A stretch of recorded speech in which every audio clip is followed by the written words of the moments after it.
Welcome back to another episode of Management Unfiltered. My name is Kirk Teachout, and I'm Shelley, and we're super excited to have you here. And I think we nailed the intro finally after a very long time of recording together, a full almost 12 months.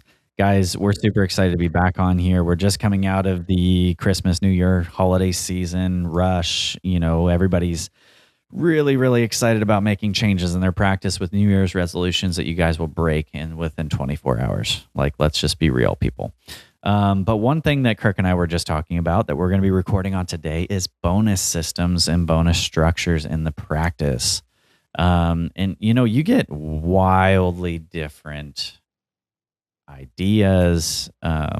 People get angry about it because they're like, I'm already paying them what I pay them and that's their job. And I'm like, yes, but don't be stupid.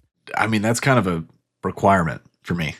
You know, I don't think you should do anything without some form of ownership incentivization. Yeah. Let me ask you why. Yes, it should be enough, you know, that the incentive is they get paid, they have a job, they have a culture that they like, all these things. However, there's no direct incentive in that besides just doing the bare minimum to do better. Right? So as owners, as office managers, especially if you have a bonus tied to your EBITDA or your profit margin, whatever it is, you know, you're directly incentivized to do exceptionally well. So the better you do, the more you could get paid. Same with practice owners, like, right? If we really, not put profits over people, but really focus on profits, then naturally we'll get more efficient, we'll get better, we'll be able to earn more, right? So we are directly incentivized to doing better. Our office managers are sometimes, hopefully, incentivized in running the business smoothly and better. So why not also carry that on to the team, right? I know we've tried, like you said, there's wildly different viewpoints on this. It's pretty black and white to me that if you want to have the best year ever, you need to have a bonus system. Yeah, absolutely. And I can agree because you put two people side by side, right, Kirk? You put me and you next to each other and say, I'm going to pay you, Kirk, $100 to rake the leaves in my yard. Okay. And they tell me they're going to pay me $100 to rake the yard with the incentive. If I fill 30 bags, I'll get an extra $50, you know. Who's going to work harder on raking those leaves? I don't know. I think there's a little difference there because to me, yes, I definitely wouldn't rake leaves for $100. I would make my kids rake leaves for $100. But no, I think I would do it if I had to. I would do it as quickly as possible, right? In order to make a better profit in the time that I have, right? However, in your case, if it's about filling bags, I would be more strategic in spreading that out to make sure I hit 30 bags, right? That's kind of like when you had a paper and you were on Microsoft Word and you're like, okay, can I get this to like 12 and a half font and squeeze out a couple more lines, right? Yeah. Yeah. And the reason I asked that question, Kirk, is because you would approach the job differently with one pay structure versus the other. And that's the whole thing. There's no semantics here. There's no other changes other than the fact that you're going to approach it differently because there's a different incentivization. And that is how the human brain works.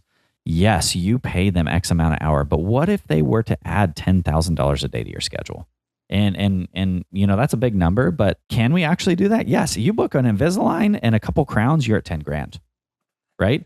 If you do a patient that gets 3 or 4 fillings and then you get another patient that books an implant crown, like I'm not saying you're going to do $10,000 extra every day, but if you have people looking for those situations to add that treatment to the schedule, they're paying for that bonus 10 million times over because what it costs them to do that, yes, you're already paying them, but they're going above and beyond to add that extra production because guess what, doc? You're making that extra money and you didn't have to do anything other than treat the patient in the chair. You didn't have to market for them.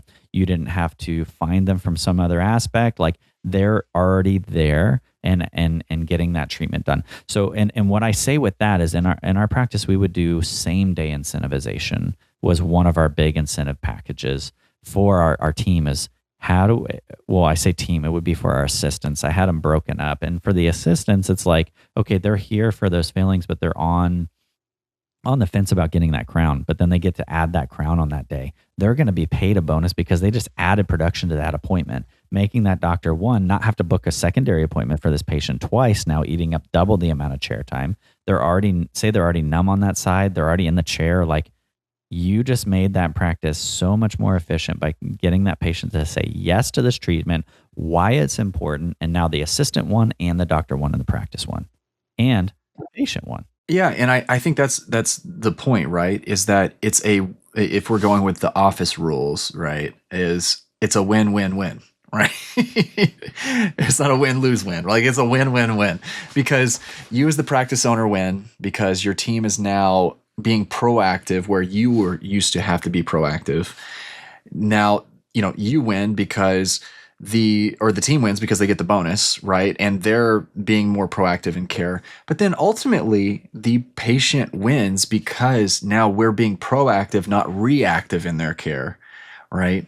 And waiting for things to happen. So yeah, I mean, overall, it's a much better system to have a bonus. And I like the bonus that you have with assistants trying to convert same day treatment. But what are some other bonus systems that you have in your practice and maybe some other departments? Yeah, so high carries risk patients, right, Kirk? They got a lot of fillings, and we have a package there for our hygienists for adult sealants. Now, good preventative for the patients. We also have a fluoride incentive for the hygienists, so they have their department. And then for our front office team, it's same day cancellation fills. Like, you get paid for keeping those appointments booked, finding another person to put in that chair, so you're not going with empty appointments. And the front office team is like really excited about that because, one, they're like, well, it is my job to find it, but I'm going to even try even harder because then I make a little bit extra on each appointment I keep full. And now we're not bulking our hygiene out 6 months because the patient never rescheduled their hygiene appointment. They might have a short call list of cancellations. So the next day they're like, oh, I had a last minute cancellation. I'm calling the patient from yesterday. And they start systemizing this to get the schedule full. It has really turned the whole idea of like, I'm here just to do my mundane job into I'm here and I'm going to produce as much as I can. And that's not a dentist speaking. That's your front office. That's your hygienist. That's your assistant. All of them can produce. It's how we manage it. And I'm going to challenge you, Doc. Sit there while you're listening to this podcast and ask yourself this question. Is my team excited to come to work every day? And do they enjoy working? Like, get real with yourself. Are they excited to work here? Do they have things in place that gets them excited to be at the practice? And unfortunately, a lot of you are going to be super uncomfortable and saying no. And that needs to change. And unfortunately, the best way to make people enjoy what they do, money is like the easiest thing to do. And we're not talking like crazy money. Like, we would see increases of $50,000, $60,000 in production and collections. So adjusted production and collections. And we'd be paying out like maybe $2,000 or $3,000 in bonuses that month. So like the amount that you're getting in the practice versus what you're paying out to your team to go above and beyond, Doc, you're winning all flipping day long. But guess what? Your team's winning because they're super excited. A lot of those times they would get an extra 2 or 3 crowns in a single appointment, same day added. They get $25 for each one of those crowns, which means they made $75 that hour. In addition to say let's just say they made $25 an hour to make math simple. They made $100 that hour. And you're like, man, that's crazy. That's insane. Well, do you know you made $7,500 on that one appointment? Because that patient that accepted that treatment for us, a lot of times, was those cash same day patients that don't have insurance and they paid 100% full right then and there. Bro, think about these situations that you can get your patients to say yes, your team to win, and the patient to win. Okay, so break that down for me then. So for those, because we didn't go into specifics of what the bonus looks like, right? So we have a bonus, but so you're saying for same day crowns, they get $25, the assistants, okay, per unit. So like if they have a 4-unit bridge, then that's $100, right? Perfect. Okay. So partial's not per unit, right? It's just the partial. But okay, so what are the other incentives for the assistants for same day treatment? Fillings, $10 per filling, not per surface, not per surface. So if it's a buckle or it's an MOD, they're all $10. Sealants were $5. Night guards, other adjunct were $10. We kept it very, very simple. It wasn't like we nickel and dimed every procedure. Like this is $1, this is $2, this is $3.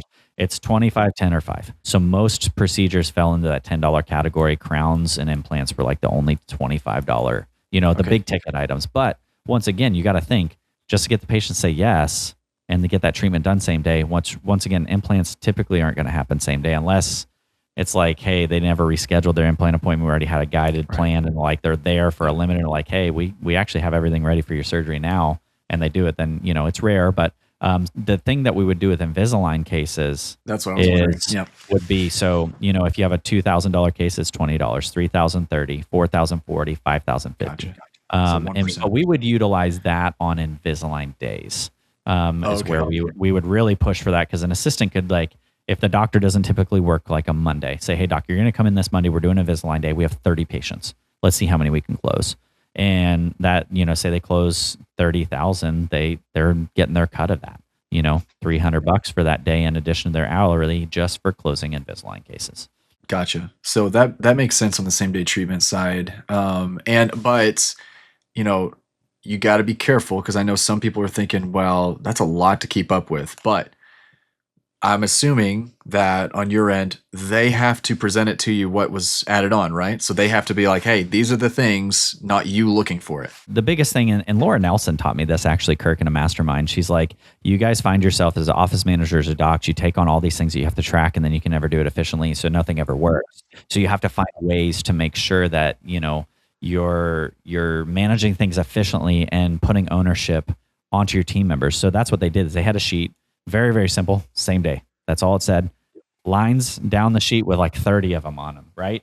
And I made sure that they would never fill up a sheet, right? I put enough on there that the sheet would never get full. So what the requirements were is they all had a guideline that was a short paragraph, said these are what you earn for these procedures. The requirements to be paid is there's a clinical note that says patient elected same day treatment. And then you list the treatment that's done, because it has to be in your clinical note anyways. And then you write on your sheet, John Doe, MOD number 3, MOD number 4. And then at the end of the month, they would turn that in, and I'd spot check that. Go through, check their patient. I said, if I find one person on your team that put something down that was not on there and trying to slide the system, you all lose it. You want to know a good way to keep people accountable is you don't want to be the person that loses it for everybody. So I go through and I audit and check. And never had a single issue. I could go through assistants, and probably 6 assistants take me about 20 or 30 minutes to go through their bonus checks. Yeah.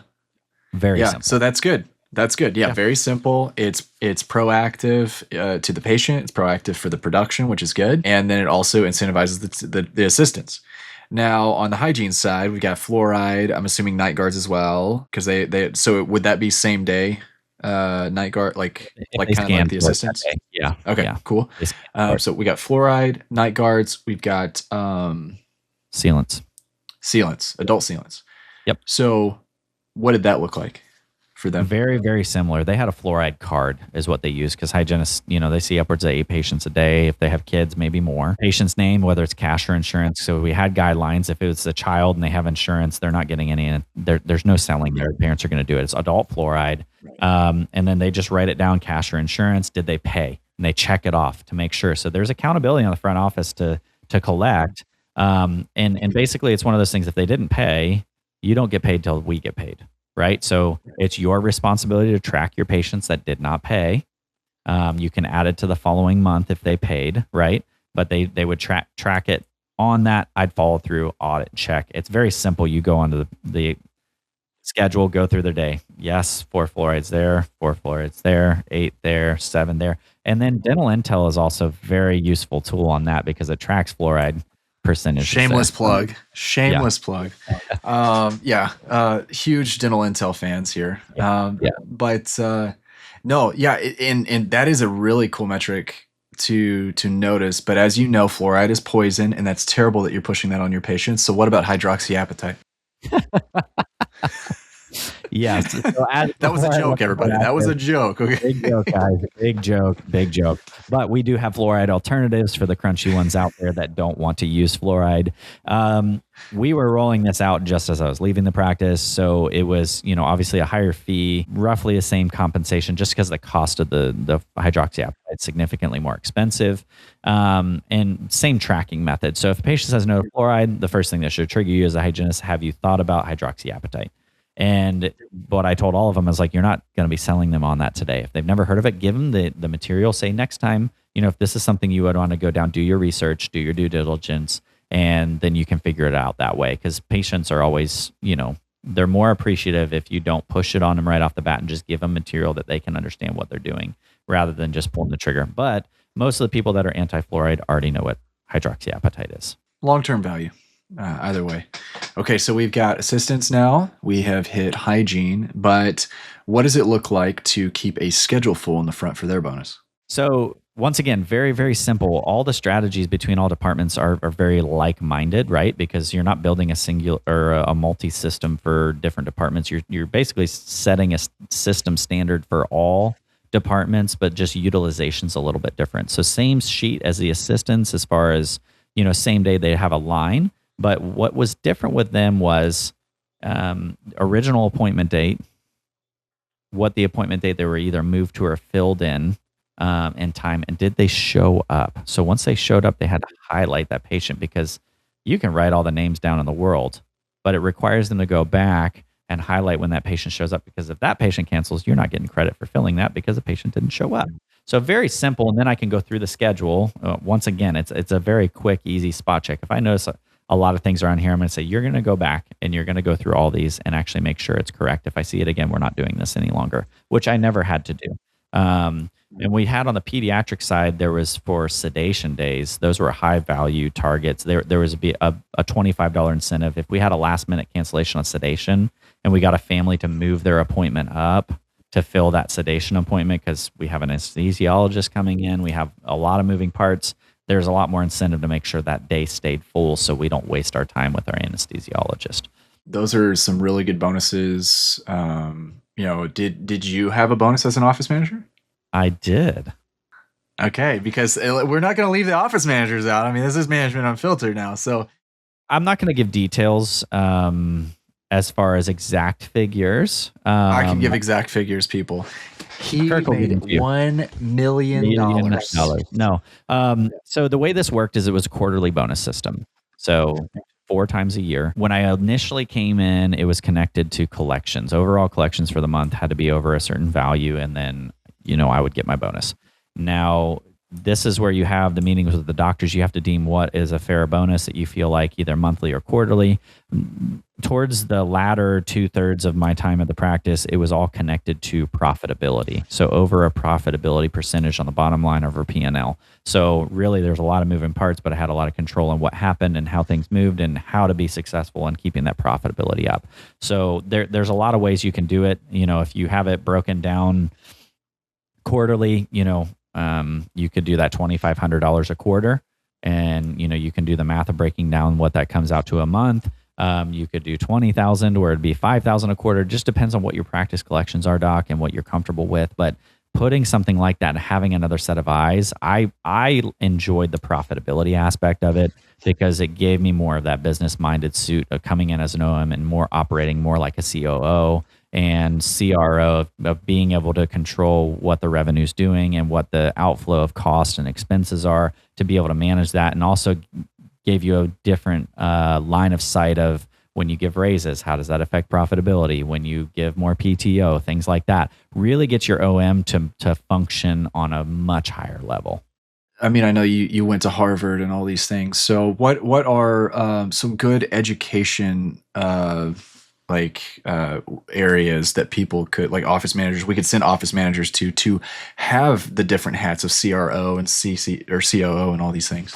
Yeah, I mean, ADOM is a great tool to start. There's a lot of resources. There's a lot of aspects to that to where you can learn fundamentals, right?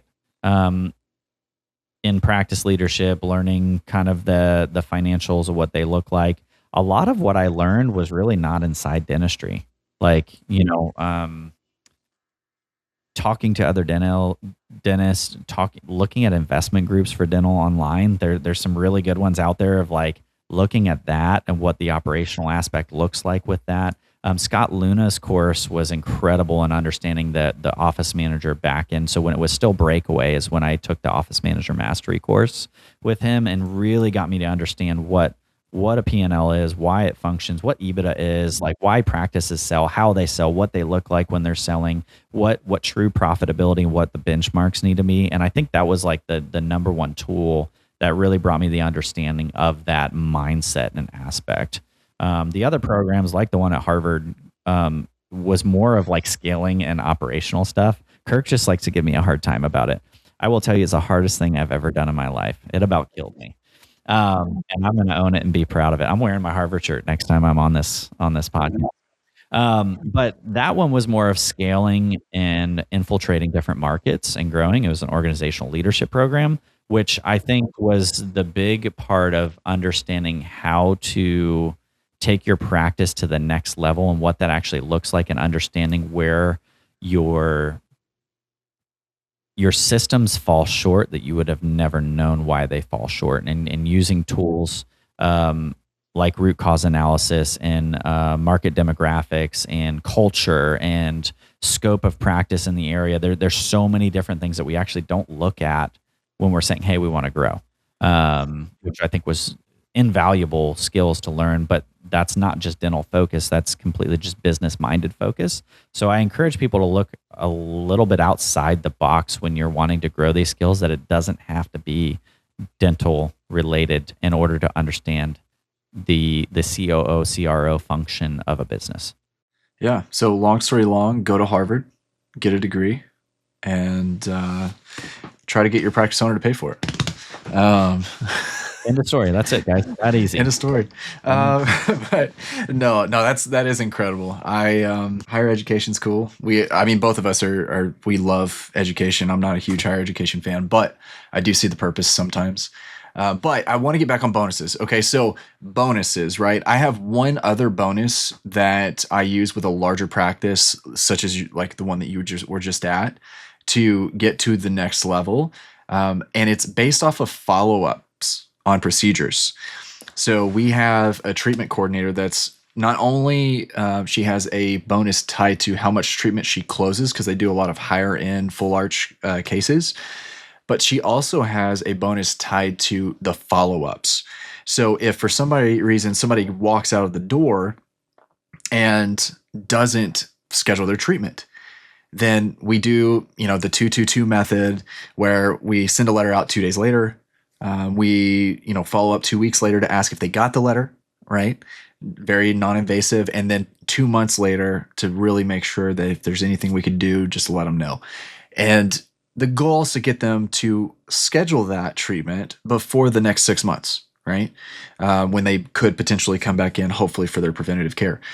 But she has a 3% goal or a bonus tied to whatever she brings back into the practice that walks out the door. Okay. And the cool part is we can track this through, I'm sure, other analytic softwares, but I only know Dental Intelligence mainly. So I can track this through Dental Intelligence and see the results of her attempts, of how many times she's called, what treatment's been scheduled, and how much it costs per attempt, or how much she brings in per attempt. So for instance, for easy numbers, I have it right here in front of me. So she has brought in an extra $40,000 roughly in the last 7 days. Nice. Just attempts. And she's only made 63 attempts, meaning called out and or texted somebody to get them back on the schedule. And so she made an extra $1,361 in 7 days. And that's like average for her. That's not really a lot of full arch stuff. Like that's maybe one case, maybe. So like that's mainly just bread and butter dentistry that she's getting back on the schedule. And then, she's adding an extra $1,300 a week, not a month, a week. She's getting almost a $5,500 bonus a month, just getting stuff back on the schedule but she's adding $120,000 of value of production that's getting back on the schedule. I would pay somebody, I would give you my money right now. I would give you $5,000 if in a month you would give me $120,000. I'm sending you my Venmo right now. Right? I'm just saying that return is ridiculous. But the thing is that she's happy. The practice owner's happy because he's not having to do it. And the patients are ultimately happier because they're getting healthy. Yeah. But, all of these things that we're talking about right now are pretty complex. And these are for larger practices. I would not advise doing this for a smaller practice because it gets a little more crazy for some reason. But what I do in our practice, even with a 7-figure practice, with a small team, is I keep it simple. I've tried monthly bonuses. I've tried weekly bonuses. I've tried all the things. And what I finally landed on was essentially what a lot of people call a grab bag or, a daily bonus where, let's just say for easy numbers, it's $10,000 a day. Okay. My wife is doing a $15,000 day today with no assistance, right? But because everybody's sick.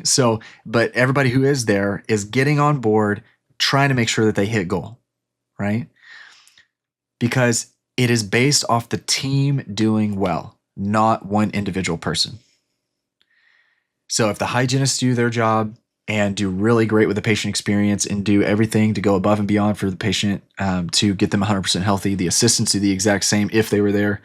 My wife doing her job, the front doing their job and making sure they close treatment, getting it on the schedule, and that the patient has a great experience going out. Things fall off, we get it back on, we maximize the schedule in the huddle, all the things, right? So $10,000 a day, let's just say it's the goal. If we hit $10,000, then the next morning in the morning huddle, I have this spinny wheel like Wheel of Fortune that has different amounts on it of $25, $50, $75, and $100 all over the wheel. And they spin it. And if it lands on $100, then everybody who worked that previous day when we hit goal gets that $100 added to their check. Even if they hit 25, and I know a lot of people, I know the last podcast me and you were on, they talked about it like being really difficult to keep spirits high and sustainable with a bonus.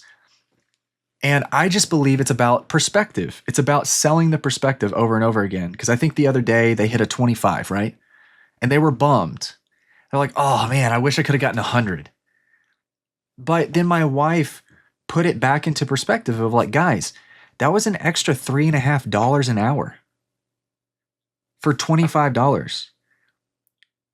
So, and when we, at the end of the year, we look at the total amount that they made in their wages plus the bonus, and our average team member makes an extra $10 to $12 an hour. It's awesome. So it's about putting things into perspective, right? And I like personally the team-driven bonus, so that way it's not, fragmented and it's all over the place and I have a lot of work to add on to my plate, which is what we talked about a little bit. But it allows for the whole team to come together, and if somebody's down in the front, then the hygienist will help, the assistants will help. If the assistants are out, like my wife texted me just now, is like, the hygienists are helping me a ton right now. It allows them to come together as a team to be like, hey, we're going to pick up the slack and we're going to go and we're going to hit bonus no matter what. Because again, it's a win-win-win. Love it. So very simple that way. And if you guys need help with your bonus systems, feel free to reach out. Hit Dental Office Managers Leadership Network. Management Leadership Network. Yes. Okay. And then also me on Instagram at Kirk Teachout. But hit us up, Facebook, Instagram, whatever. Yeah, that right there. But hit us up, give us your thoughts, leave your comments on what you want to hear. Leave us a 5-star review as well. Subscribe to the YouTubes. Zach, is there anything else that you would like to say? Nope. Guys, crush your year this year. Start off on a strong foot. Be intentional. Be strategic. And we'll see you guys next time. Come on, give me some.